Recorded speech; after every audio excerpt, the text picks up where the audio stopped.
Good evening, everybody, and thank you very much for joining us tonight for a very special Leaders GC event. Pour ceux d'entre vous qui ne nous connaissez pas, Leaders GC, nous sommes un groupe de collaborateurs qui font partie de la fonction publique du gouvernement du Canada. Et puis à tous les mois, nous faisons des événements d'engagement avec les fonctionnaires pour connecter via Twitter ou bien comme ce soir en personne.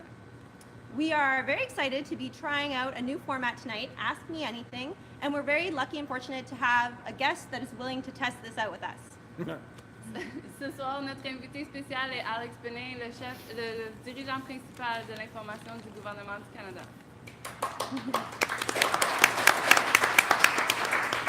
So prior to becoming the CIO of the Government of Canada, Alex Benay was the CEO of the Canada Science and Tech Museum and the Vice President of Government Affairs and Business Development at OpenText, and he's had various leadership positions in public and private sector. Donc ce soir, le nouveau format, un Ask Me Anything, demandez-moi n'importe quoi, c'est originaire de Reddit, mais nous avons ajusté l'approche pour l'adapter à Twitter. Alors c'est une opportunité d'engagement pour nous tous. Et puis, vous pouvez poser toutes les questions que vous voulez qui se rapportent à GCDigital. And staying true to the AMA style, no question is off the table. You can ask Alex about GCDigital, cybersecurity, open source, his career pathway, or anything that's just on your mind. Donc, pour ceux qui se joignent à nous en personne, vous pouvez lever votre main au moment. Il y a un valide qui se promène dans la salle qui pourra vous présenter le micro pour poser vos questions. For those of you who are in the room tonight, you can ask your question directly to Alex by just raising your hand. We'll have scheduled points at the night where you can do so. And if you'd like to remain anonymous, we have a fishbowl over at the station down there, and you can jot down your question, throw in the fishbowl, and we'll pull from it. Autrement, en ligne, si vous voulez poser vos questions sur Twitter, vous pouvez utiliser le mot-clic Alex Benay et #LeadersGC. Et puis aussi, si vous voulez rester anonyme, vous pouvez envoyer les questions via message privé. So, without further ado, let's kick things off. And perhaps we'll start with the folks in the room. Are there any brave souls here tonight that would like to start and ask their question to Alex? I think we had a few people. Great, we already have two hands up. So the fellow at the back, you can stand up and we'll actually be able to hear your response. The mics will pick up. Be gentle. You can introduce yourself if you like, your name, where you are.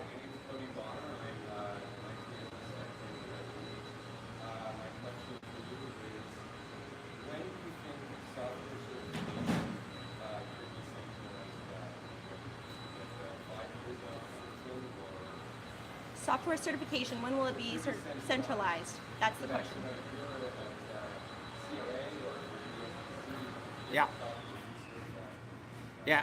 So we've just spent the last year. Can you guys hear me okay in the back? Yeah. Everybody here? Now that we shut down the vacuum. We just spent the last year introducing new governance measures for technology in the Government of Canada. 2 weeks ago, we approved our new information technology policy that mandates architectural review for certain things. Like we spend $6 billion a year without architecture across the enterprise and without any blueprints. Is the easiest way to compare it. So, and that'll include certification of software, whether that's on the cyber side, on the accessibility side. We just got to get way better at being an enterprise. And I know we've talked about it for a long time, and I'm probably opening myself up for the tough questions, but we've had enough failures, I think, in our tech environment to warrant not talking and starting to do certification, architecture, mandating the use of certain technologies. And so it kind of fits in that space. So anything that's public facing, that's new tech, that has a certain financial threshold should go to the architecture review board. It's not a punitive measure, it's just to make sure we're kind of doing similar things and we don't have 70 departments acting a different way, because for a Canadian citizen's perspective, like, why would you want to go through that, right? So it all starts in how we start engaging each other and having the conversation and certifying the right things, and in some cases imposing technologies, in other cases experimenting on something new to make sure that it has a place to grow and breathe, because our system can give new ideas sometimes a tough ride. It's a big system to navigate. So it's in policy as of April 1st. It's been in operation for a few months. It's helped push open source standards through in a pretty quick time frame already. So it's the town's architecture review board. So I talked to Troy McFarland at TBS and CIOB. Hopefully his Twitter followers increase because he's working on some really cool stuff as far as enterprise architecture is concerned. That was a good, easy first one. Thank you. And I think we had another question at the back. Was there somebody else that wanted to? No? Not yet? Okay, maybe we'll go. Oh, yes, right here. I'm Matt Gagnon. I'm a service delivery manager for Spécial Canada.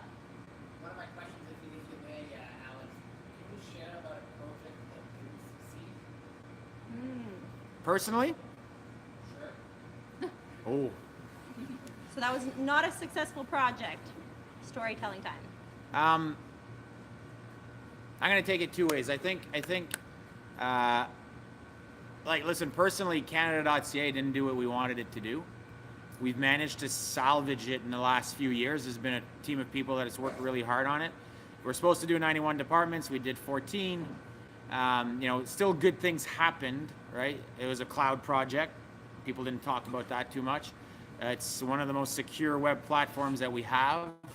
And now the cyber attacks just doubled over the last 5 minutes. I probably shouldn't have said that, but it is on a very secure platform. But it still didn't kind of reach the objectives, which was on a volume level. Listen, and in town, you don't have to look around very far to see that we have had a hard time with this stuff, right? We ask departments to tell us where they're going to be in 10 years from now with this monstrous project, and like 10 years ago, we didn't have the iPads, right? So the world changes pretty quickly for that. We got to get in a better habit of breaking down our projects. I'd rather fail a $10 million project than a $100 million project and salvage things from that $10 million failure and move on. I know it's cliche, fail fast, fail often, fail forward and all this other stuff. We just got to get in the habit of doing it, right? So that comes from TBS. We got to stop asking you for the big waterfall approaches, and we got to start chunking some work down using different technologies.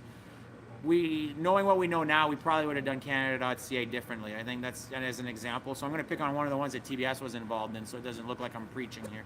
But we probably would have done it differently today, right? Oh, we do have some more in the room. Yes. You, and then there's the fellow next to you. Next. We got an hour and a half of this. Yeah. Oh my God. So you're gonna have to be speedy here. Exhausted. Really refreshing that you try and emphasize that agile approach. But to reconcile that with senior management that is a little bit more risk averse and doesn't want to take those risky steps forward to fail fast. Yeah. So the question was, Please, you repeat. super supportive of agile approaches, but how do you deal with senior managers who are risk adverse? So a couple things. And I'm not going to challenge your question, but I kind of will, because I do generalizations as well a lot. Senior managers asked me to come and do the job because we needed to do things differently. Treasury board ministers are always asking for new and agile ways of doing things every time there's an IT project that goes to the board. I think the recent series of failures, you name them, has led to the realization that we can't really keep doing what we're doing and expecting a different result.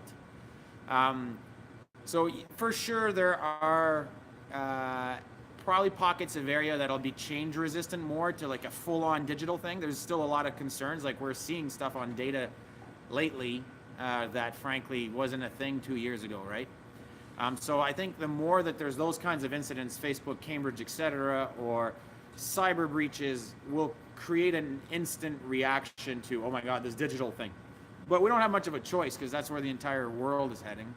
So we got to control the risk a bit better. And I think once you approach it from a breaking down the risk, like Agile really helps with that, right? And what we got to do at TBS is stop asking you for waterfall when you come to the board, for example. And so, but those conversations are happening, like at the secretary level, at the deputy, at the associate deputy, like. So there's a real appetite for change. I guess maybe part of the problem why people don't see it all the time is it's a bloody big system, right? And maybe it's hard to make its way to what you're seeing perhaps at a deputy, and vice versa, frankly, because I've realized quite a few things in the last year as far as scale goes. But there is an appetite for change. Like nobody wants to be the department that creates the next monster failure. Like people don't go out searching for that stuff, right? So I didn't. So I would say that I think the appetite is there. You may not see it. Maybe it doesn't get communicated the right way. There is certainly a lack of understanding of Agile because it requires designing a program and a service completely differently than what our memorandum to cabinets sort of see right now, or what our budget submissions see, right? So we got to move the dial and the lens all the way at like program and service thinking, and that's kind of what we're going to be focused on next year. This past year, we've tried to focus a lot on the policies that are more like the plumbing, like architecture and standards, and just to kind of get us at least a base that we could steer the ship with, or a rudder. This next year really has to be about how do we even conceive of a program or service. We should not, if the world has problems, Ottawa shouldn't have departments. Like, we can't serve our citizens that way, right? So that requires a whole new way of thinking. So I think it's a bit of a mix. I'm not sure everybody's averse to it. I just think people may not understand it yet. We're going to go to a question on Twitter.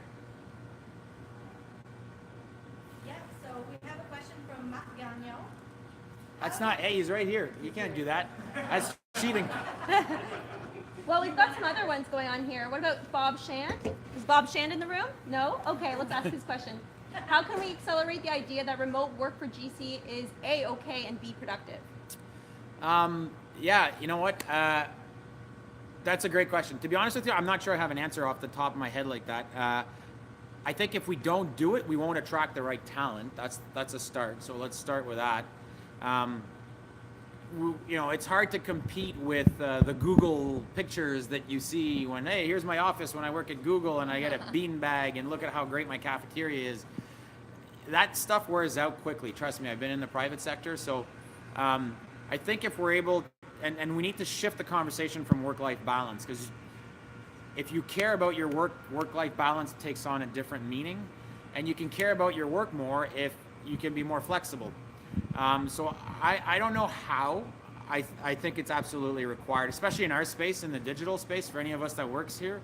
Like, it cannot be about the 9 to 5, and then you take the bus for an hour and a half if you're in Orleans, like me, and then you go back to your project the next day, because the world is on a 24/7 development cycle. Like these private sector companies, the code is going around the world 24 hours a day. We just can't keep up with that. So we got to find the right work-life balance for people, and frankly, we got to give them the right tools to be able to work remotely as well. And that's not necessarily easy when you look at every department has their own toolkit. So now what? Different versions of things are permitted or not permitted. Like we do not act like a single employer, and we don't really give the right tools yet. So, and I'm speaking as a user right now. So definitely something that we have to look at. I can tell you there's conversations around remote work increasing that I'm seeing at senior management levels. Personally on our team, I don't care where you work from, because if you don't do the work, it'll be pretty obvious. And that should be what drives the behavior, not, well, you're leaving at 4, yeah, but I'm going to be online till 8 tonight because I got other things. Like, we got to change sort of how we perceive the value that employees bring to our workplace, and it's not by being tied to your desk till 10. Stephanie, was there another question online that you wanted? Suggesting that we look in the bowl for a question. Oh, yeah. I don't get to pick? Nope. Okay, no, that's fine. Go ahead. Don't you like the suspense of somebody reading it to you? Yeah. I don't know anymore. You are new to government. What made you decide to accept a job with the public service? So I'm not new to government. I spent 9 years before leaving. Didn't agree with the system.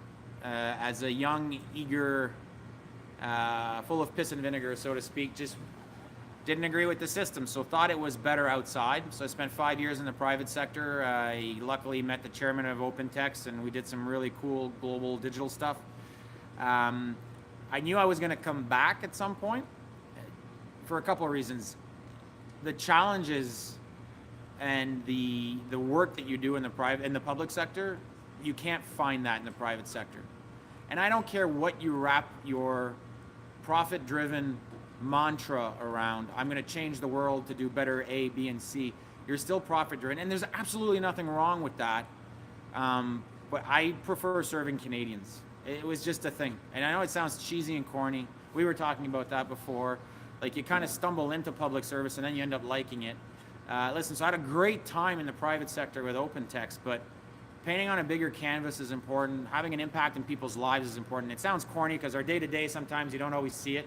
it's kind of hard to see the impact on a Canadian's life if our traditional project approaches take a decade. So you could easily disconnect from what you're trying to do here.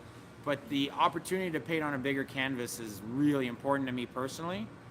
I got to tell you, the grass isn't greener on the other side. So when I left the public service to go to the private sector, they acted like I got lobotomized and I knew nothing. And then when I came back to government, it can be that tendency of, oh, let us help you understand government. And my answer is like, well, I don't really want to learn government. I just want to kind of do a thing. So the bigger canvas is important. The opportunities are there, and if you got the right support, like I came back because Yaprak was the deputy minister, and we had great minister support, the right environment, the time was right for me personally to come back, and I don't see myself leaving now. I've sort of done my globe trotting. So. Another fishbowl? I've got a question just in the back here. Oh. You got to go to the mic in front of the camp, no? Or you can come a little bit closer. We have a mic here. Hi, my name is Reza. I work at Global Affairs with the Blueprint 2020 team. Thank you for agreeing to meet us today. I also you had a 4-minute video where you were walking through GCNumérique's headquarters. Well, Enjoyed that video. it was hard to do, eh? That's harder than it looks. Well, I found it really informative. You were talking about exponential government. So you're talking about a bigger canvas. You probably travel. Could you share with us a little bit how we could maybe be inspired by maybe the experience with Estonia? Is there something that we could learn from the Estonian experience? Because there seem to be leaders. Yeah, so Thank you. So great question. How do we, international stories on sort of inspiration, and you quoted Estonia. There's something we got to get way better at as Canadians, and it's telling our own bloody story, because we're so humble, and we do good things. We've got digital ID pilots going on with the provinces. We've got sort of AI going on in immigration. We've got some blockchain stuff for grants and contribution. Our CTO just came back from France today because the French wanted to know about our cloud adoption strategy. But as Canadians, we kind of go, well, we're horrible and the grass is greener everywhere else, and we're just, God, if it was just Estonia. Okay, so we're now part of the D7. As of a few weeks ago, we were invited to join a group called the D5, the Digital 5, Estonia, South Korea, New Zealand, the UK, and Israel. And frankly, I showed up there thinking, oh my God, like, what am I going to, we have to give a presentation on Canada. Sim's a great CIO in Estonia, by the way, but what am I going to tell Sim about Canada, he being from Estonia, when the New York Times and people write about what am I going to, but it turns out, like, we do pretty good in some areas. We need to do better in others. Open source, citizen-centric sort of design stuff. We're doing, like, the world is looking to us for AI. The world, right? The Estonians included. But I think the key is, how do we work with these countries to do more things more rapidly? So the Estonians came over to Canada for a couple of weeks, and we're now starting to pilot an open source data exchange platform that kind of created their whole backbone in Estonia. We did that in 2 weeks. So I think the more we're starting to get out there and talk to people about what we do well, but also what they do well, and then there's a little bit of this going on, especially in the public sector realm, that's extremely powerful. So Sim's I got to go there this spring, so I want to be careful what I say. Like, Estonia is an amazing model, but they're not Commonwealth. They don't have the Westminster system. So the UK is a good model as well. But again, I think it's just a question of sharing, getting out and talking more, because we're really not as far behind as we think. And in some cases, we're further ahead, and in some cases, we're further behind. But the D7 is going to have a big role to play for us. It's going to grow to the D9 next year with Mexico and Portugal joining. And there's a trend there that you're noticing. Uruguay joined with us this year. It's not the big countries, actually. It's the little ones that, we could talk about legacy if you want, but that's a made excuse as well. But like, it's the little countries that are more nimbler in their approach and thinking that are leading the way in digital. It's not the big countries anymore. So we got some thinking to do about our culture on that one. So I'm trying to filibust because there's a lot of questions in here. So. Yeah. Mine? Anybody from my gang's not allowed to ask questions. Yeah, well, we have some on kidding. Twitter. So. And then ask Katie, because she'll get in trouble. So. Okay, my name's Carl. I work at National Defense. A question about staffing and recruitment. So, of course, we have a huge talent gap right now. Government needs technical people, but we also need strategic people and people who have skill sets in both areas. But at the same time, digital companies and the rest of the tech sector is competing with us. Yeah. Very, very aggressively. So how are we going to recruit the people we need? in this area, and how are we going to grow the people we already have to retool to face that that talent gap? So let's talk about the people we have. Since 2008, we've spent about $2.4 billion on staff augmentation. That doesn't include the fiscal year that's about to close. I'm not sure how much we spent on training and maintaining our skills. So that trend has to stop and we have to shift. Staff augmentation has its place in time, all right? And everybody would agree to that. But it can't be the norm. So if we know that systems like SAP is our financial system, we should be training our people on that. That's probably important if you work in that space, right? So that's the first thing. I think public sector has a growth opportunity if we can get back to training our people, has a tremendous appeal. You can't go in the private sector as one employer and work in different cities across the country, in different subsectors across the country, and if we add the training and dealing with the tough questions, because that's the other thing that we get to do now, ethical AI we talked about earlier, I think there's a lot of appetite there. We also have to, so how to get people in, we still approach recruitment a lot like, come and join us for 35 years. Like, are you nuts? Like that doesn't work, right? We're in the middle of a gig economy. That model of employment as a concept doesn't exist anywhere else but in the federal government. And if you're in the provincial government, even in Toronto, you can come in and out probably a little bit more easier. There's the financial sector, there's the energy sector there. So just because of our geography, in Ottawa, sometimes it's a little bit harder to come in and out of government, but it cannot be the ambition of having a 35-year career in tech especially, is somewhat outdated. So a couple things we're doing, you should talk to either Olivia Neal at TBS or Lauren Hunter on Talent Cloud. We are going to be looking, it's an open source solution. We developed it in 8 months. The alpha is going live. It was less than $500,000. Private sector contributed people, the academic sector. We're going to try to hire positions, temporary positions, in 2 weeks or less. It's bent all the existing staffing rules. TBS is behind it, Public Service Commission. We did a thing in 0 to 8 months, like from nothing to a concept that has the potential to revolutionize how we hire, at least short term, and that's okay if that's all it is back and forth. It gives an opportunity for our public servants to leave and then to come back and vice versa. We need way more diversity, way more inclusion in how we hire, and for that we need to get better at being fast at hiring, because I think if we work on the things we just talked about earlier, then people will stay, because you'll want to stay, because it's a pretty cool job, right? Like not everybody gets to deal with, data sovereignty or the Facebook Cambridge thing and then trying to fix massive failures. Like, it's a cool job. It has its moments, but like it's a really good environment. We just got to get better at redefining maybe what we see as a career, and enabling a little bit more fluidity. Katie? Right. So I want to shift gears a little bit. You've been talking about the government and sort of what you envision for the government for the next 2 years. But what about you? What do you envision for yourself for the next few years? Career or otherwise? Yeah, so that's a great question. Damn. You know what? I'm not gonna lie, it's been pretty busy the last year that I don't think I've really thought about it. I want to get to a place where we've got my personal life is very much dependent on my professional life right now. But if we can get to a place where some of the new policies we've put in place, we're talking about a digital policy next year, if we could just land in a place where we can work together better, I think my days become easier. And in a system that has hundreds of thousands of people, I don't know if what I've said is even possible, but we're going to give it a go. Personally, I'm not looking ahead right now. I know it sounds cheesy and it's a crappy answer, but this is the job. Personally, sorry to everybody else, and I'm going to show up tomorrow at work and someone's going to give me hell for it. This is the job in government, the one I have. We are not good at deploying systems across the enterprise. We have massive policy challenges. We have massive national challenges. We're starting to gain momentum internationally. There's a shift going on. Like, all the hot topics are digital, for the most part, or tech related. Like, what other job would you want, right? So I know it sounds cheesy, but I don't really know. Sorry. You can ask me tomorrow at the office. Well, actually, go to the bowl and then we'll take your question next. I'm picking this one. Sure. So these are ones that have been sent to us via direct message. Does open source software mean better services and programs to Canadians? That's your question, no? Somebody over there asked that question. The answer is yes.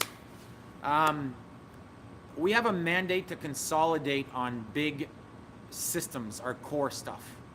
Our financial systems, our pay systems, our document records repositories. That's perfectly fine to be on proprietary technologies. Because why the heck would we reinvent the wheel?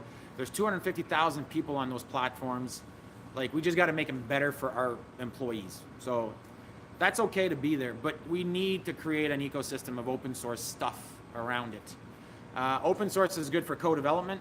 It's good to get academics involved, private sector, other governments. Frankly, it keeps costs down. Why would we not reuse what the Brits have done, right? So why not? It is not less secure. That is a myth, right? It is not more expensive because you always need to maintain it. Well, we have 17,000 CSs in the federal government. I think we can maintain a few open source solutions, right? And frankly, the rest of the world is moving there. Big proprietary technologies as websites are on open source. We have, if I had one irritant in my job, it is the lack of speed of adoption speed of open source in our ecosystem. Even today, sorry, I shouldn't say that. The dean at Ottawa, Kevin Key, is going to shoot me for that. Digital humanities is a thing. So, but like, what an opportunity to engage. And it's not about the tech, actually. I don't care whether it's open source or proprietary, but it's the opportunity to remove the walls and the access barriers that we created for ourselves as public sector by using open source to do stuff with people is very, very, very powerful. So I absolutely think it means better service to Canadians. Question over here. So a little bit thinking about the future, you're building this great foundation, but then how are you thinking about next year? I know that you're not necessarily thinking long term. In some ways, you have to drag the organization to the realities of today. And at Service Canada, where I'm working, we're not just thinking about the next 2 to 5 years, but we're also thinking about 10 years from now. And I think something that I've encountered is that what they think is 10 years from now is the now with the reality. So I'm wondering how you're thinking of steering the ship with that in mind. You guys can repeat that question. That was a long question. Okay, he's building a foundation, but how is he steering the ship in the long term? What's the long-term vision? And I'll maybe hit on what people think is 10 years versus what is reality today. I often get in trouble when I say I don't like strategies, especially not in the digital context, because you could throw it out the door the next year, the next month. I think it's important for organizations like Service Canada in the digital age that actually has the opportunity to materialize the original vision of a decade ago, much easier in a digital age. We could talk about data sharing restrictions that we have to work on. But I think it's important to quickly bring it down to the now. The more Service Canada does open source work, maybe the less it has to worry about the now, because you can put the challenge out, you work with others, and you can move on to the next thing while people are figuring it out. Like, that's the beauty of it.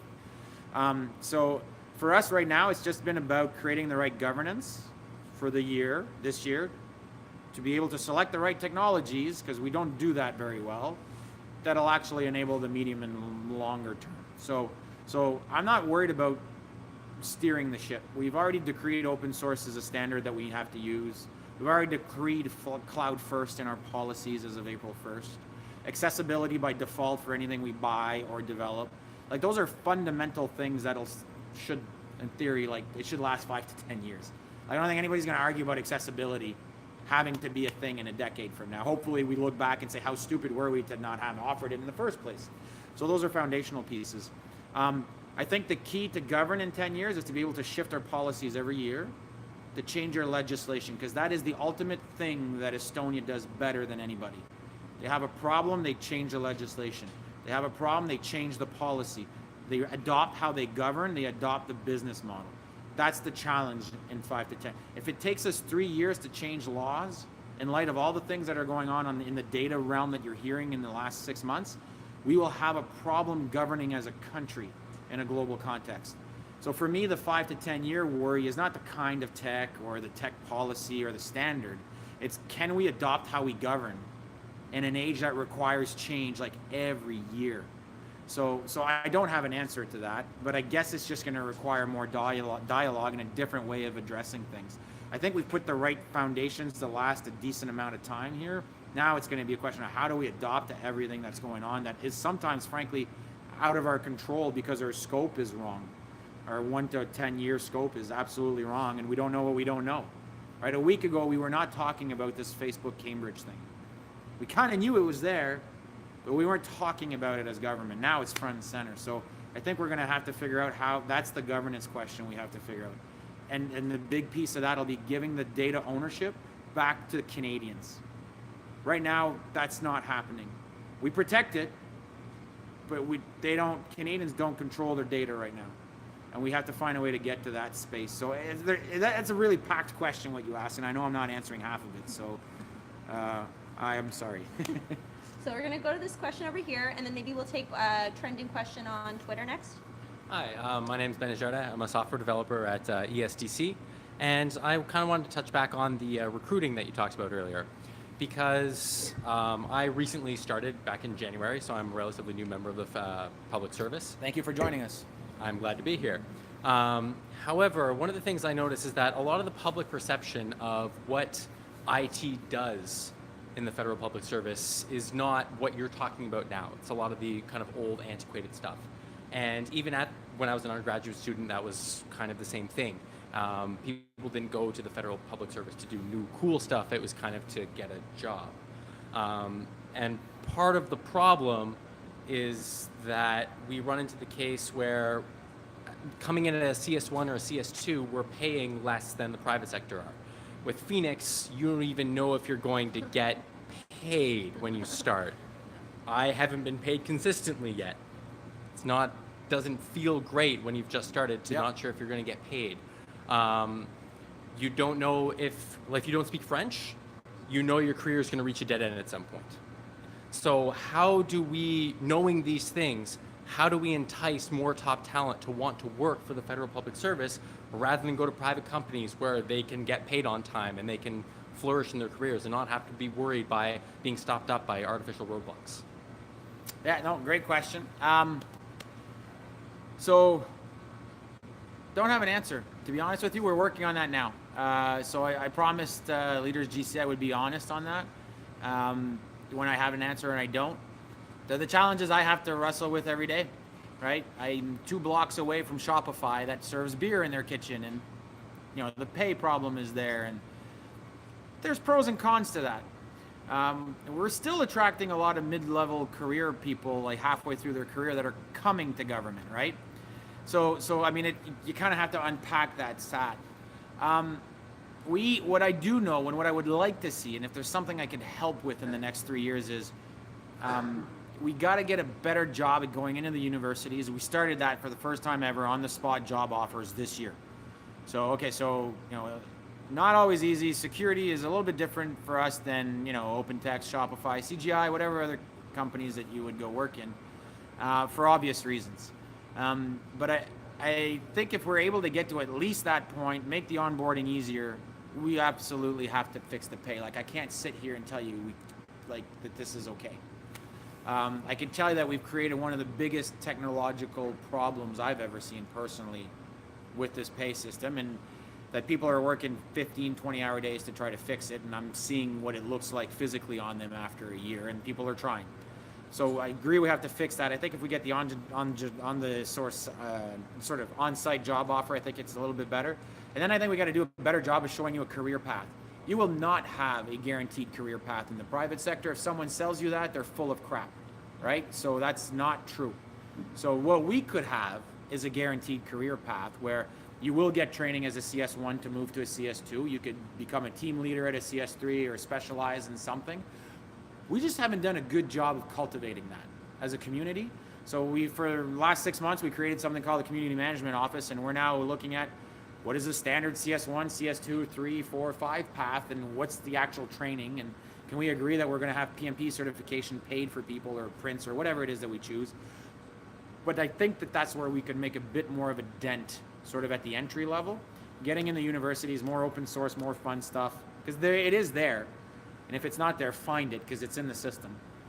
And then, again, not a perfect answer, but I'm just kind of rattling stuff off the top of my head that I know we're working on right now.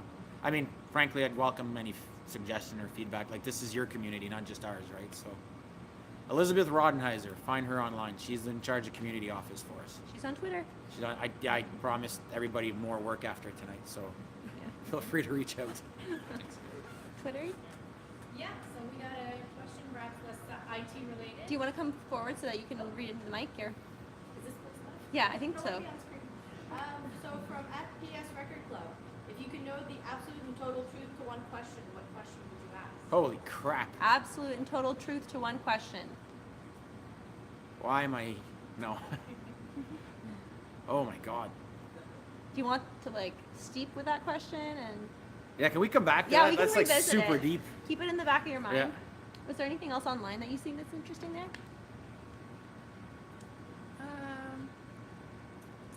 Oh, from the bowl. Oh, from the bowl. We'll Yeah. pick from the bowl. Oh my God, I'm still And then back to the audience. We'll go to you next. Why are we moving towards the GC ecosystem when Office 365 is pennies to the dollar? What is GC ecosystem? I don't know. I think I should know maybe that as CIO, but I'm not sure. 2.0. I think it's like the new workspace, workplace. Oh, never mind. It's GC Tools. Oh, it's your question. Yes, it's my question. Okay, so go ahead. So GC Docs? It's GC Docs, GC Connects, but we have a contract with Microsoft. Okay, so those are two different stacks, right? GC Docs is the document records thing. GC Connects is the open source tool. Which one? Tools. Also, All the GC tools. So, but which one? GC Or- Collab. Yes. GC Collab, yes. Different tools for different purposes, I would say.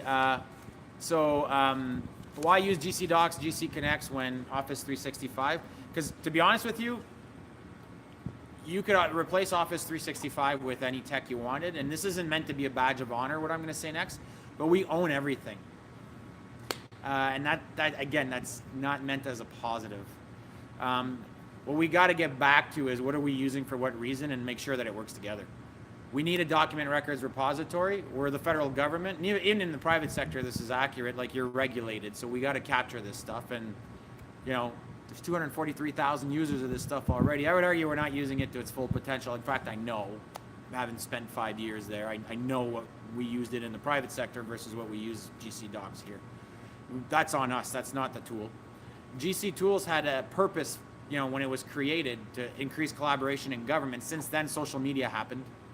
Right, so now this year it's opened up to academics, to business, to others. I think the difference between GC Tools and you going online and just doing social media online, you still need a safe space for public sector dialogue and discussion. That's not email, right? So I don't know what the right blend is yet between GC Tools and LinkedIn or Twitter or other things. And Office 365, we're looking at it because we bought it and we own it. So, but it may end up being a different purpose.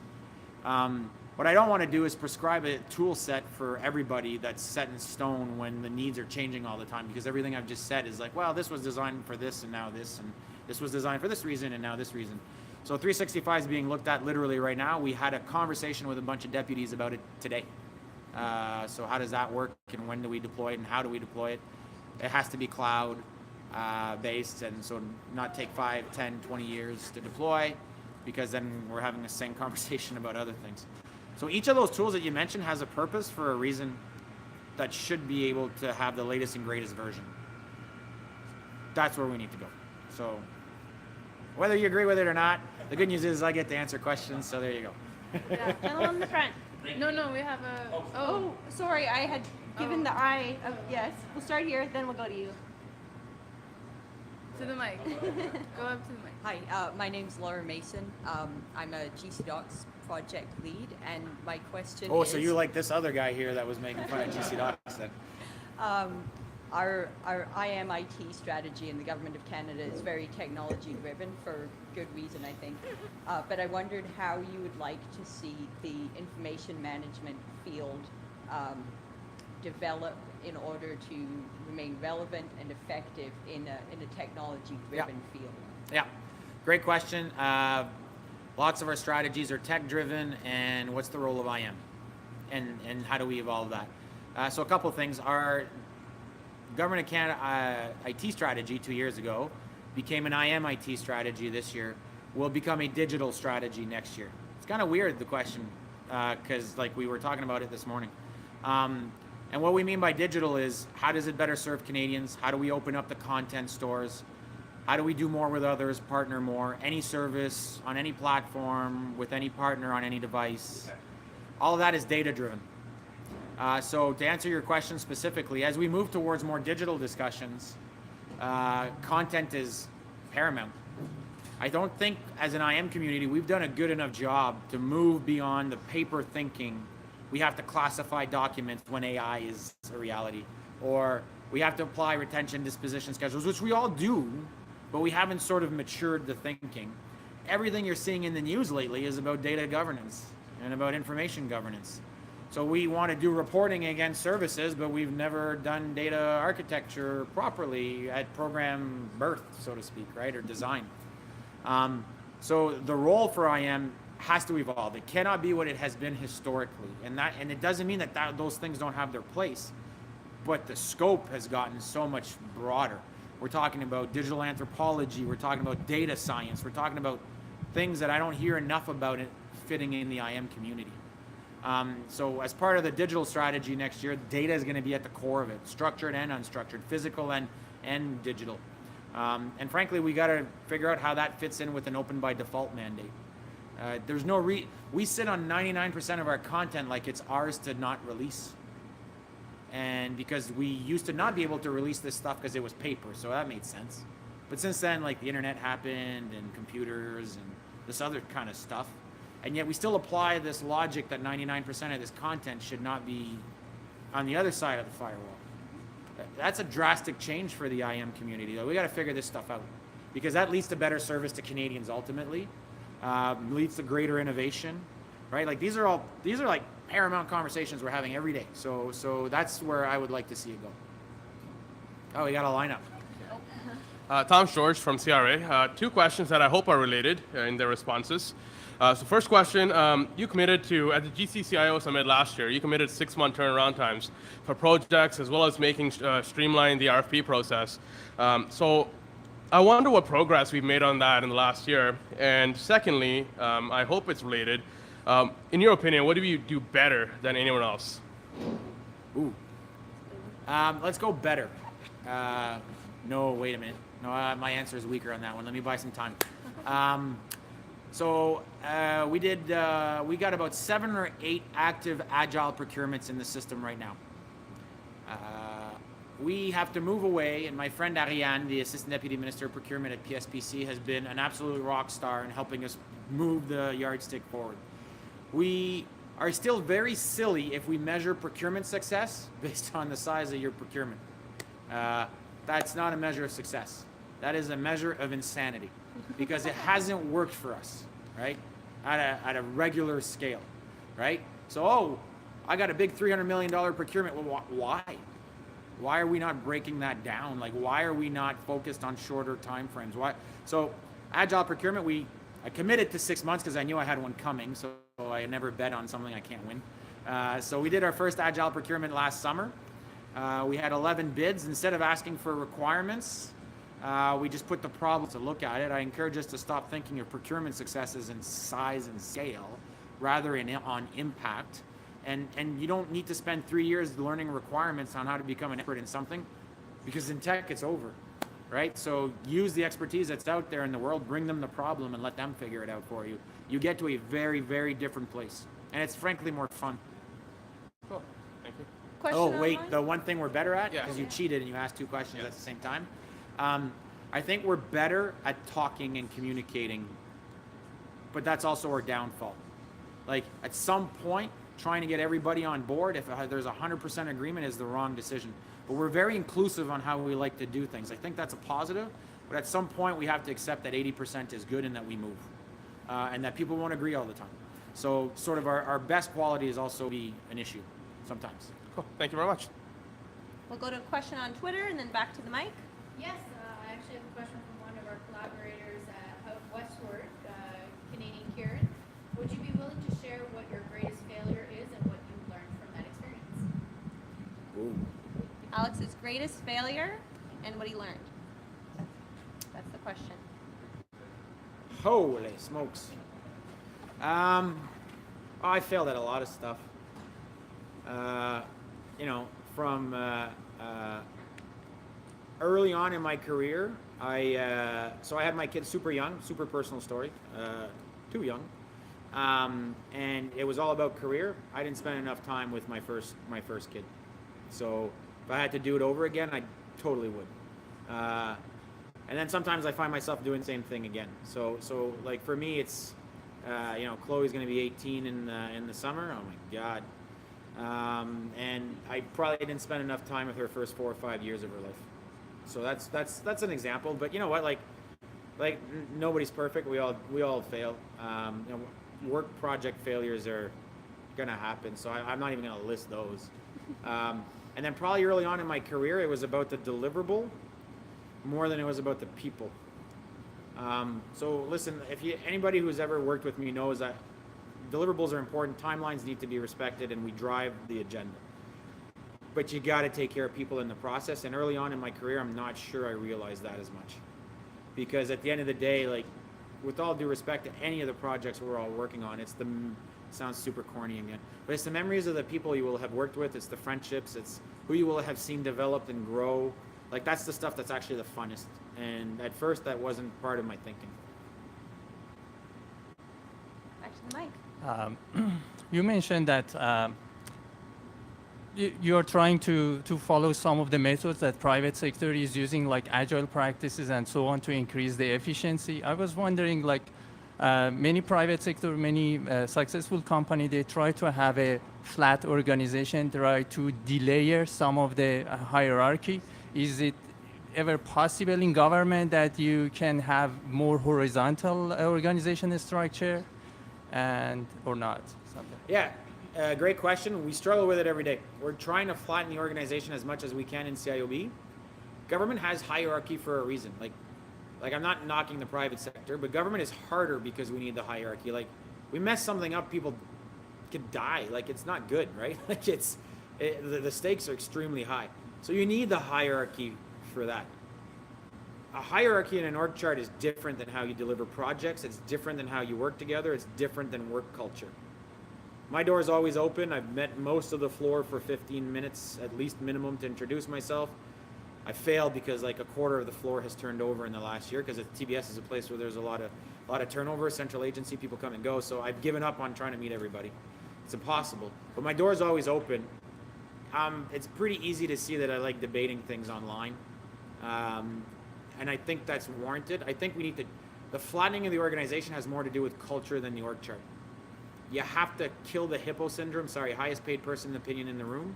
That has to stop, right? Especially in digital, because you're not the user. That's culture related. That's project management related. That's not organizational related. So that's the first thing I always try to tackle in any new organization is, how do I change the work culture? I don't really care about the org chart, in the sense that has to take care of itself, and there are things that will never change, and I'm not fighting that battle. But how we work together, how we communicate, not shooting down ideas, because the best idea is not tied to an org chart. It'll come from somebody, somewhere. I think those are two different things. So that comes to the leadership. We have to change the work culture, right? And you can't kill an idea before you try a thing like that. All that kind of stuff is work culture related. And yeah, I mean, any of my organizations personally that I've run in the past, I've tried to have less managers, more people doing stuff. That's going to continue happening for me. But again, large organizations, you need multiple layers. Like, it's just, you're always going to, and it's not the private sector. But even in the private sector, I was multiple levels removed from the CEO. We'd talk every other day.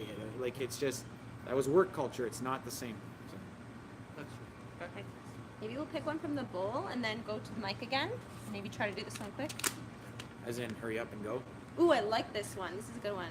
I see on your Twitter profile that you don't like the word transformation. If you follow Alex in his little bio, it says, don't use that word around me, I don't like it, or something of that nature. So why don't you like the word transformation? Transformation applies an end state.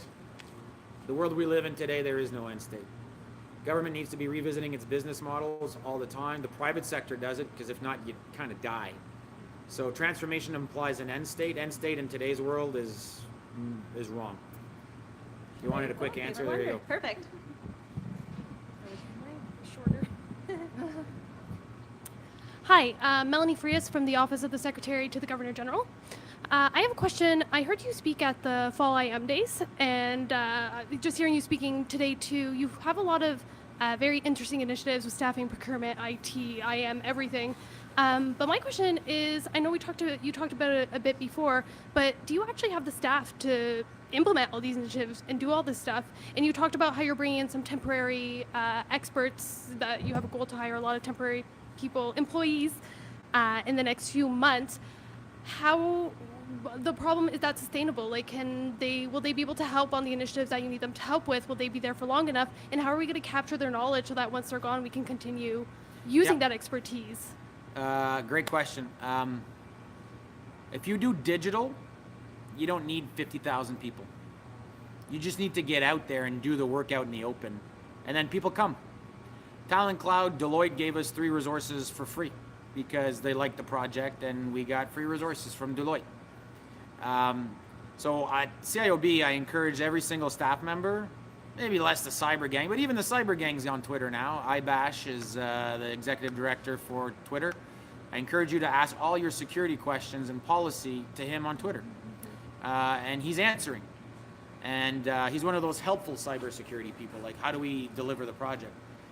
So there's tools, there's mechanisms, there are ways of working that are not linear. Like I need 100 people, I need to design this, I need to deliver this, and then that's very linear, that's very analog.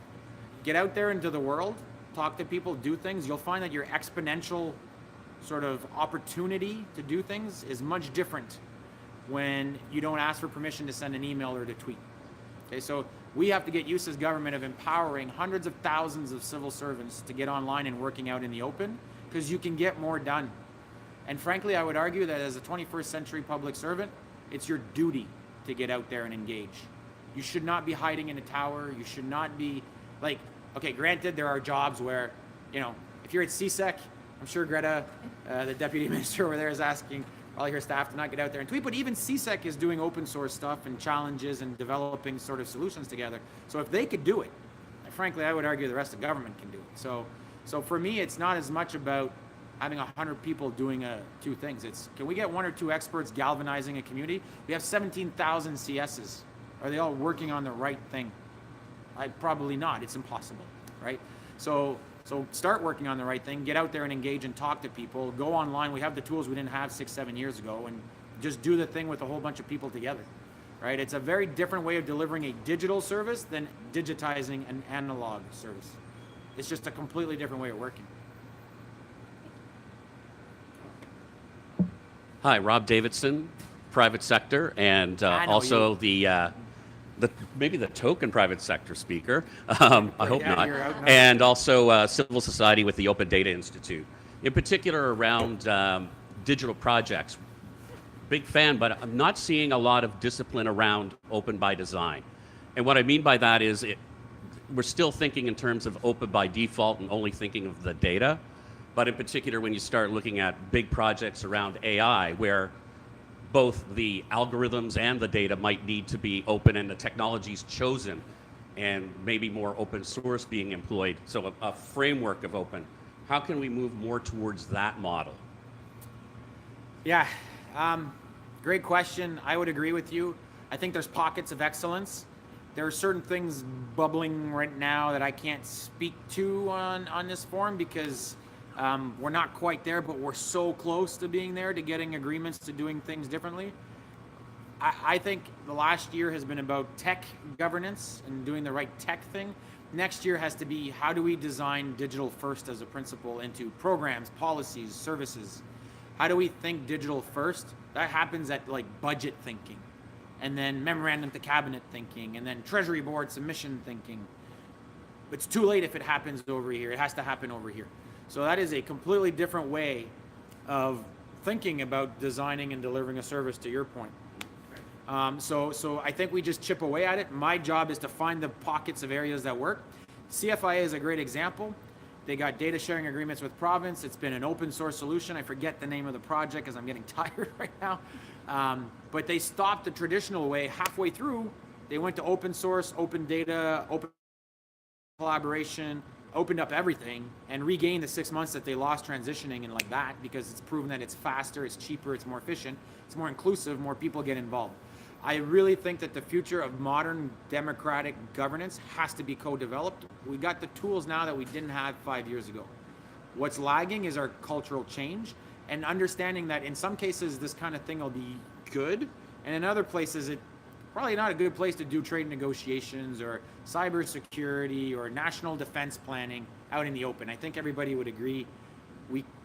But there's other areas, cultural, science, and other spaces where that should probably be open everything by default, from algorithms to data to design to consultation. So I think we just got to find the balance. And the question is bubbling up the success stories to the surface so people see that that's the kind of behavior we want to see moving forward.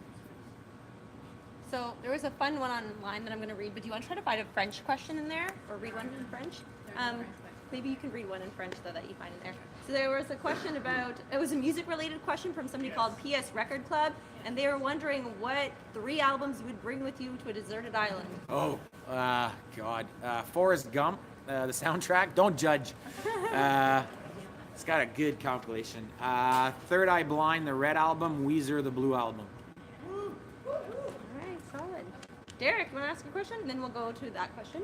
I don't know how I can top the Blue Album. That's a pretty good way to end the night. Yes, my name is Derek Alton. I'm with the Digital Collaboration Division. One quick thing I wanted to say in terms of Microsoft versus GC Tools, we spend way more money on Microsoft than we do on GC Tools. And the reason why is open source. GC Tools are open source. It makes things a lot cheaper and allows you to work agile. But that's not my question. My question is this. In a world dominated by Google, LinkedIn, Facebook, among the many other platforms that are out there, Reddit, stuff like that, what does the public square look like in the digital age? And what role do we have as government in helping create or support this public space in the digital area? I missed half the question. I didn't hear it start over. Not the whole thing, just started from the middle. The middle of it? Yeah. So basically, in this world of private companies dominating the digital space, what does the digital public square look like? And what is our role in terms of supporting in that space? Square, digital public square. Oh, good question. And the answer is I don't know yet. And I don't know if anybody's figured it out fully. I think we're in uncharted territory, frankly, especially after the last week. One thing I do know is we have certain values as government that we protect, whether you're digital or analog. They're just Canadian values that, basic human rights. Whether you're in analog land or in digital big corporate land, those things should be respected. Privacy, access to information. A lot of the sort of the stuff that we took as a regulatory, this regulatory thing is actually at the forefront of your daily life, like right now, whether you realize it or not. I'm not sure we've kind of grappled with that. I can tell you that at the D7, one of the things that New Zealand put on the table and that we've agreed to and we're going to support is a working group on digital rights globally, right? The right to be forgotten is something we're all digital, we're in love with digital. We're here talking about some people have their right to be forgotten, right? We don't talk about that. What is your right to be forgotten in the digital age? Like, these are all fundamental existence questions. So everybody's like, oh, you took the job, you must be a techie. I was like, nah, I just think this is like fundamentally human questions that we got to get to the bottom of. So I don't have an answer for you other than continuous dialogue. All I do know is I want to see GC tools opened up. I want us to see more public servants on social media. I want to see an engagement and dialogue. And we can't shun a leftist or a right or a central position. We got to engage with all of it and figure it out. And I mean, that's like an amazing challenge. So again, back to the private sector versus government. You don't get to talk about this stuff in the private sector. You don't get to figure out the country's solution to this stuff in the private sector. You get to do that here. So I don't have an answer other than, we got to keep figuring it out. And you can ask the question again at CIO Coffee on a Friday morning there and hopefully have a better answer for you. Fishbowl question? Fishbowl question en français. En venant de l'extérieur du gouvernement, qu'est-ce qui vous a surpris le plus, soit au sujet des fonctionnaires ou bien de comment le gouvernement du Canada opère ou bien la culture? Oui, moi, sur le plan culturel de la fonction publique, on a trop peur des échecs. Nos échecs, que ce soit dans nos projets ou juste une peur qui est vraiment pas saine par rapport à avoir un échec dans nos projets. Puis ça crée d'autres mauvaises conditions, puis d'autres mauvaises habitudes de travail Fait qu'on essaie d'éviter les échecs à 100% tout le temps. Puis ça finit par créer des plus gros échecs qu'ici qu'on aurait juste essayé de faire la chose. Puis OK, peut-être ça marche pas, puis on s'ajuste. Puis peut-être que mon superviseur va dire, ben t'aurais pas dû faire ça, t'aurais dû faire... OK. Je veux dire, on a une opportunité qu'on a plus d'emplois qu'on a d'employés présentement dans la fonction publique. Puis c'est comme si on a peur. On a peur dans une bulle incroyable. Je veux dire, on a quand même une condition d'emploi qui est assez sécure puis stable, puis on s'en sert des fois pour pas innover au lieu de prendre plus d'opportunités d'innover. Fait que je pense que la peur de l'échec crée des conditions qui sont peut-être pas aussi saines pour l'innovation qu'on pourrait voir dans le secteur privé. Dans le secteur privé, si tu innoves pas puis tu n'as pas des échecs, ben tu n'es pas en train d'avancer, puis ton mandat avance pas. Tandis que dans le secteur public, on dirait que l'échec nous empêche d'avancer. La peur d'un échec. Puis écoute, je pense qu'on a eu assez d'échecs pour être capable de se rendre compte que la peur de fear of failure is gonna, we're gonna fail anyways. So Sarah Berube, Global Affairs Canada. You talk a little bit about changing the work culture. You're the Chief Information Officer of the Government of Canada. Do you have any tips for people who have less weight in the organization to change the work culture? Yeah. Ask lots of questions. And don't stop asking questions. When someone tells you we can't do this because of policy, ask them to show you, literally. I want the paragraph and I want the subsection of the policy. And if we have a hard time interpreting policy, because sometimes it says such as A, B, and C, that doesn't exclude D. That just means such as A, B, and C. So D's not excluded. So my job is a professional myth buster. Oh, we can't do that because of policy. Well, then I go back to my gang and I go, is that true? Like, where is it? Like, are we in the way? And then scratch the surface a little bit and it's just interpretation. So it ends up being like this telephone game that, people just spread a thing, a red apple, and it ends up being a pink tomato at the end of it. But people believe the pink tomato, right? Like, it's like, oh, because that's what I heard, and it's totally wrong. Interpretation is wrong, all of it. So ask questions, challenge, know the policies. If you're having a harder time, contact the policy center, have a discussion. Like, I think us at CIOB, we've gone from here's the policy and we will math you to, well, how do we help?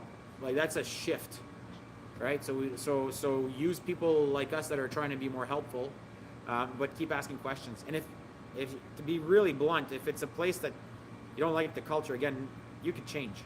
You could leave. It's a big ecosystem. Find the areas where the managers are doing good work and go there. We can take another question in the room. Is that the lineup? Yeah. Okay. And they're coming online too. Okay, I gotta start getting better at these answers. Sorry, guys. We have come to learn from the learned one. So it's Reza again from Global Affairs. I had two questions that kind of small. Just how do you keep learning? How do you stay learning? Stay learned at work or outside of work, and how do you sustain kind of your high performance, work-life balance, time with family, leisure time, rest in theory. So those learning and sustaining high performance. Yeah, rest is easy because I get home and I'm done. I'm a big fan of The Walking Dead and Game of Thrones and my Sunday shows. So that's always a point in time in the week where we know after 5 o'clock on a Sunday it's couch time with the family. So that's great. So on the work-life balance, I don't see the question the same anymore because I fundamentally believe I have a role to play in helping to shift, to influence some of the biggest questions this country has right now. And so why would I want to take the foot off the gas pedal? So that's a problem. I go to the gym. I play hockey on Friday mornings. I try to. I need to vent it through physical activity. That's me. Some other people could be painting. I'm not good at that. On the learned question, that's tough.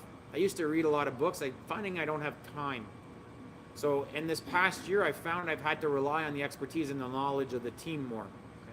And so I'm learning that more because I cannot consume everything. I am not a privacy and access to information and technology, an architect, project, I cannot be all of those things, right? So I think as a leader, as you progress, you gotta learn to trust the opinions and the people you bring on board and that you inherit. It's a very different way of operating, especially at scale of 17,000 people in the community, plus the IM community, plus data scientists. You gotta learn to trust your experts and you gotta learn to listen and remove roadblocks so that they can do more, and then you end up learning from them. it's not saying that it's not a learned role. It's just it has to shift to more of an enablement role. You know. Thank you. A quick one from online. Thomas George, what's your favorite beer? That's. Should be a quick one. I know Thomas. Yeah. My wife owns a brewery. Oh. So if I don't say her beer, I will be sleeping on the couch tonight. So some of their stuff is pretty good, but I'm going to refrain from naming it because it would be a cheap plug and with people watching it online. But babe, your beer is absolutely the best. So Some yes. of it, he said. Yes. Okay, over here. Hi, I'm Aniket Joshi from Canada Revenue. Again, about culture. You talked about changing culture. How are you implementing this cultural change so that technology managers in the government exercise your vision? How am I implementing the change so that what? Sorry? Technology Sorry, there's a managers. vent there, it's hard. So that technology managers implement your vision. Yeah. Well, a couple things. Repeating the same message a lot is very useful. Doing social media is not about anything else than getting the message out. Because I can't go speak to enough places and engage in this kind of conversation with 50 people. Online has to be a thing. So I want more of our CIOs engaging on what they're doing online. I want them sharing the plans. I want them getting feedback. I want this continuous cycle to happen. So the social media part of it, like if I ask a question on LinkedIn, because I do that a lot, we literally use the feedback in our decisions. So that's one part. There's the online part. The other part, to be honest with you, is I can't be bothered if you don't want to come play with us. I mean, there's just too many people. So learning to not focus on the negativity has been hard, right? Because there's a lot of excuses in our system as to why we can't do things. I've had to shift my focus on the people that want to play. ESDC and the Benefits Delivery Modernization Program, $1.8 billion, they're doing architecture like they're writing a playbook on how to do architecture. CFIA, a playbook on how to shift a project halfway through to go more open-based stuff. Transport Canada, they're writing the playbook on digital strategy and the impact on the transport mandate of digital. So you go to the pockets of least resistance, the path of least resistance, you show the amazing work that's going on, and you kind of hope that people follow suit. Through some of the governance changes that we're imposed, that we're going to be imposing certain standards. We cannot have 400 instances of case management solutions across the federal government. That is absurd. That means we have 400 different ways of dealing with Canadians, right? Like that just doesn't make any sense. So that stuff has to be probably a little bit more stricter. Like, no, we will go to an instance, or maybe a couple. While on the other hand, it's kind of promoting the positive behavior that's there. Again, we are absolutely atrocious at telling our stories as Canadians when it comes to this stuff. And we just got to do better. So it's like it's not innate in our behavior to talk about the good stuff that we do. Thank you very much. How about this question from Mike Gifford? Do you see Canada adopting something like the General Data Protection Regulation from the private sector fellow? Yeah. Hey, Mike, I knew you'd ask a question tonight. We spent all day arguing yesterday about a couple things. So, I think what we're seeing right now online around the importance of data will drive discussions around regulations, because it's the next thing. Like it's like a natural resource, you know? I don't know if it's exactly to answer your question, if I can answer yes or no, because it's too new. I feel like I have to talk to the screen, Mike, just to talk to you. I apologize. I should be talking there. But there needs to be some form of regulation. We know we need to have ethical AI usage in the country. We're talking about adopting standards across the sectors right now. We know that we need to open up some of these algorithms to understand the bias in the code. We know that we would love to be able to return or give for the first time data ownership of people's personal data back into the hands of citizens. In Estonia, one central registry, if the government touches your data, you log on and you could see that. You could see who touches your data through your own personal portal. And if I can't answer why I touch your data as government, I can get fired, I can go to jail. We need to get to that kind of model for the country. So I don't think that privacy, for example, and digital services compete. I think you need both, and you can do both. So, but you need some form of regulatory framework around that kind of stuff. We need to share data better. We need to peel open some of our outdated laws, and we know that. It's just changing laws is hard. So all of that encompassed together, I guess, Mike, if I can give myself the right to change your question, because we're not arguing right now. We will have to change some of the regulations, how we govern some of the laws. We're in a data-driven society, and we don't have it's the Wild West right now. So something absolutely has to give, and I think we're just too immature in our conversation right now. This has just started. Hi, Jamie Gill with Canada Revenue.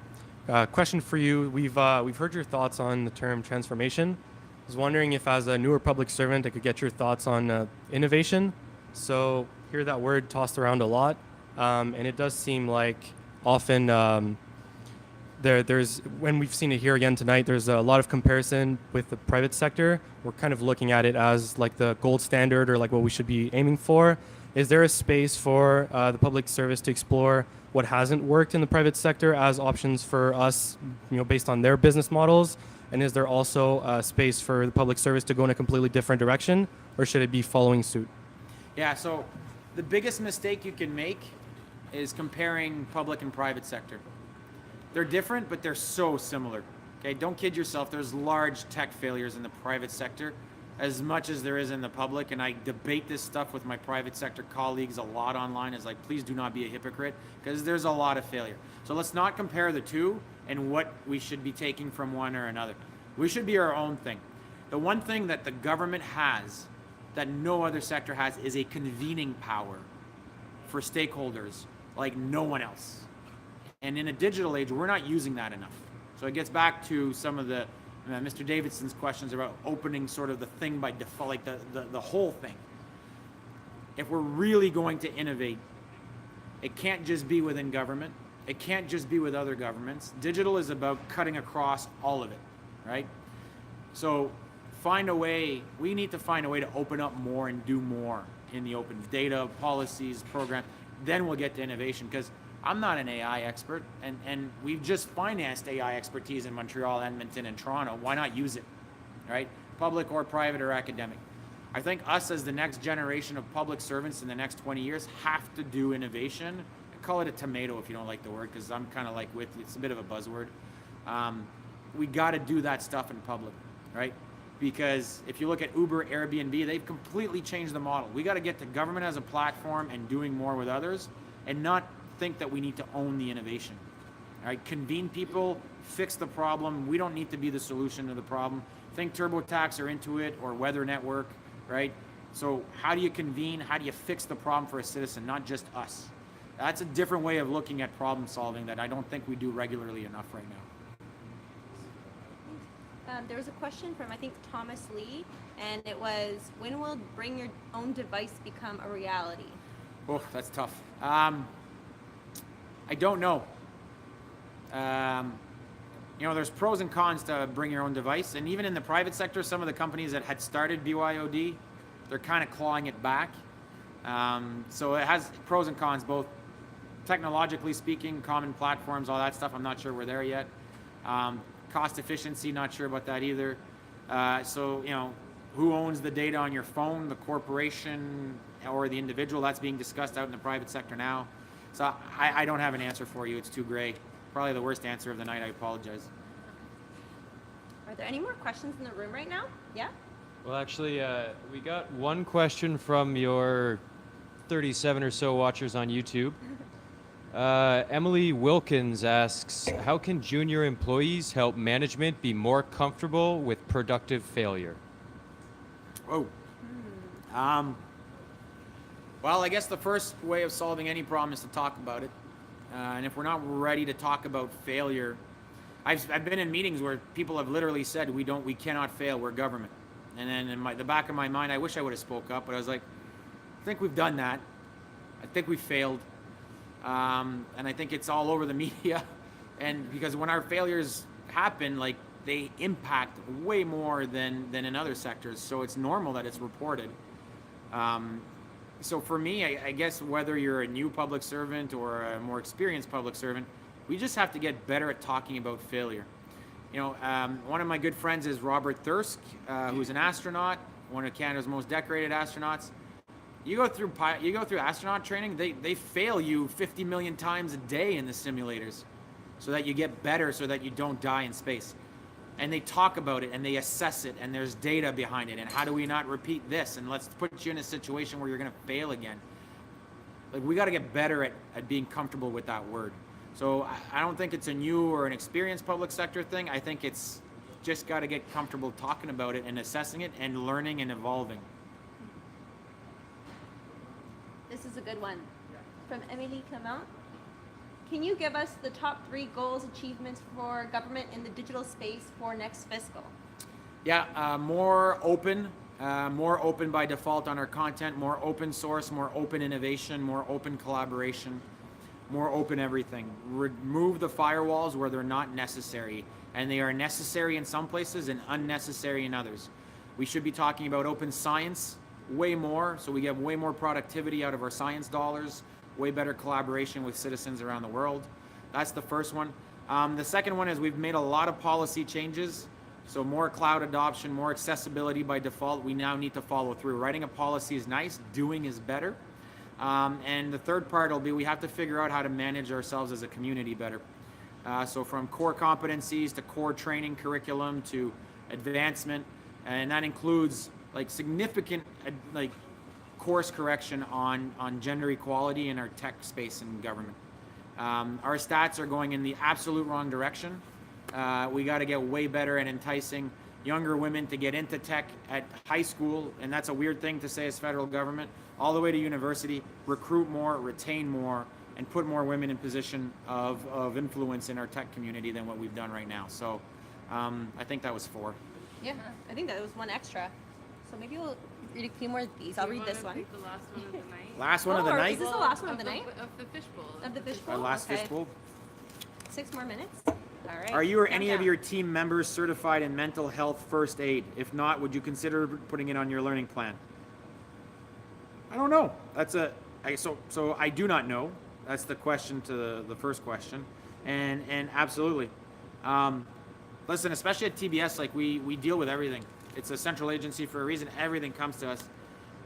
The stress is out of this world. Anybody who says that there's less stress in public sector than private sector, or that people work harder in the private sector, are lying. So yeah, it absolutely needs to be part of the learning plan if it's not there. So I will take that away, and whoever asked the question, feel free to follow it up online if I've done it or not. Kind of looking to Katie to help me remember a bunch of stuff tomorrow, actually. So. If there's any more questions in the room before we close, just go up to the mic so we know to address them. Do you want to revisit that question that was supposed to be lingering for a while? Oh, crap. It was Which one was that again? The ultimate truth to a question. What happens after you die? Oh. It's like the Hook movie, like death is the ultimate adventure kind of thing with Peter Pan. Anyways, but what does happen after? Anyways, we'll see. I think we still have maybe time There's for some one on more. Twitter. Oh, there's some on Twitter. Yeah. What value do you hope to realize with the various TBS white papers? Um, Blockchain API. Yeah, well, first of all, we're talking about the right technologies as opposed to talking about older technologies. White papers are made to debate, discuss, engage, have a conversation. The thing, personally, I'm always asking our gang is, okay, so from white paper to what? So with cloud, we had a whole bunch of cloud white papers. Then we did Cloud Day. Now we got 28 active cloud projects in the system, just under $8 million in 3 months. So we've gone from 0 to that in 2.5 months. So it's gone from white paper to a thing, and now it's real. Blockchain is the same thing. We've got active blockchain projects at the bank, NRC, a whole bunch of places. Chatbots are becoming a reality. So you go from white paper to action. You got to kind of get to action really quick. But white papers for us are important because A, we're asking questions through them, and hopefully people are reacting and there's an engagement. Michael Carlin in AI, Tim Truba in digital ID is one of the top 100 recognized globally for digital ID. He's in our system. I want him writing white papers. But then I want him doing pilots around this stuff and scaling that pilot quickly. And we're going to be doing that, by the way. September, the government of Alberta's digital ID is going to have embedded in it ESDC services for the first time, right? So now we're cross-jurisdiction. So white paper to action really quick, but ask the right questions and have the right conversations. There's a question from the Bull. Who are your MVPs right now on your team? So it's about who's on the team. Well, I guess you already, not on your team, but you kind of already said some of the other players, some of the departments that you're partnering with. Listen, CIOB is that's not fair. Who's your favorite child? It's Gabriel. I'm just kidding, Chloe.